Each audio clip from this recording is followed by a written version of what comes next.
જઈ જો એવા પોળમ પરા કેવું લીલું લીલું જુઓ બતાવ સાહેબ નો કેમેરામેન હાથે રાખવો પડે હેલા તને અમારી એટલી થોડુંક પ્રોબ્લેમ તો રહે પણ તમે સપોર્ટ કરો સબસ્ક્રાઈબ કરો લાઈક કરો પછી યુટ્યુબના પૈસા આવે તો આપણે કેમેરો લઈ લીધો પાછળ હું તમે એચડીમાં બતાવી એ બધું કેવું હોય કે પૈસાનું બજેટ જોવું પડેલા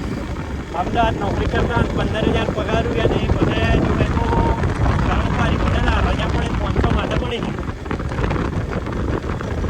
અને આજ તો ફરવા નીકળી જતા તો તમે બતાવી દીધું એમ તે પાછા ગાડીવાળા જે પોળોમાં એન્ટ્રી હાલતા નહીં ના પાડે નહીં કે પોળોમાં એન્ટ્રી નહીં એમ જાજો જે અંબાજીવાળા તો ફટોફટ પાડી નહીં જાઓ અમે પાડવાની ઈચ્છા થઈ પણ પોલીસવાળા હતા મને કે ફટોફટ પાડતા નહીં એમ આજ્ઞાનું પાલન કરાવીને વિચારેલા વરસાદ જવું છે પકડજે સા ઈચ્છો પોણી પર આવેલો છે